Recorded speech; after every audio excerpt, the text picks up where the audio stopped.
7 अक्टूबर 2023 को हमास ने जिस लेवल पर गोला बारूद के साथ इजराइल पर हमला किया था, इसका अंदाजा किसी को भी नहीं था। महज छोटी सी जमीन पर बसने वाली करीब 23 लाख लोगों की आबादी में से हजारों हमास के आतंकियों ने एक साथ रॉकेट, गोला बारूद और बंदूकों से इजराइल के कई शहरों पर धावा बोल दिया। लेकिन सवाल ये उठता है कि आखिर इतने बड़े लेवल पर अटैक करने के लिए हमास को हथियार किसने दिए?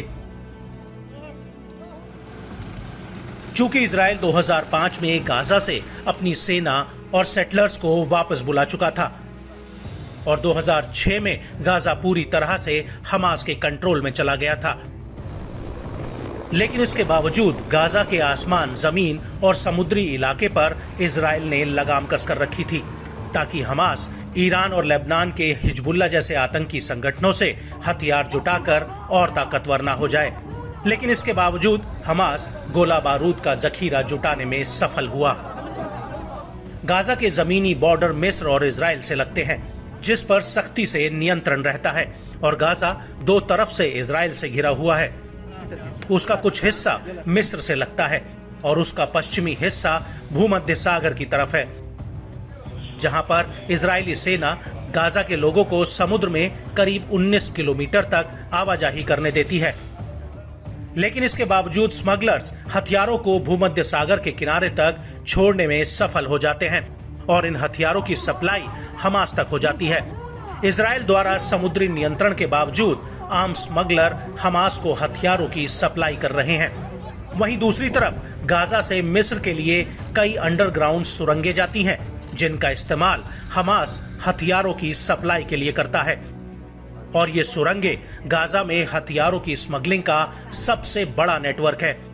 हालांकि गाजा और मिस्र के बीच इसका इस्तेमाल खाना, दवा, निर्माण सामग्री और बाकी सामान की आवाजाही के लिए भी होता है, लेकिन ज्यादातर इन सुरंगों के नेटवर्क का इस्तेमाल हमास को हथियारों की सप्लाई में होता है।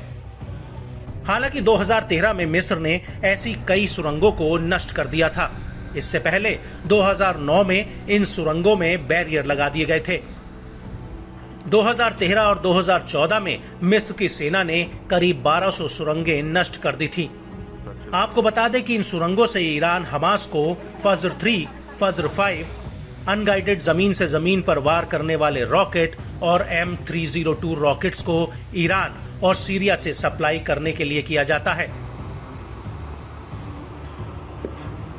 इसके अलावा कुछ ऐसी भी खबरें आ रही हैं कि अफगानिस्तान में अमेरिका ने साल 2021 में जो हथियार छोड़े थे, वो हथियार हमास को सप्लाई किए गए हैं, और अमेरिका के अफगान से निकलने के बाद इन हथियारों पर तालिबान का कब्जा था, और ये हथियार तस्करी के रास्ते ईरान, इराक और सीरिया जैसे देशों तक पहुंच चुके हैं। इसके अलावा अमेरिका का कहना है कि हमास की 70% फंडिंग ईरान करता है और उसको ट्रेनिंग व हथियार ईरान से ही मिलते हैं।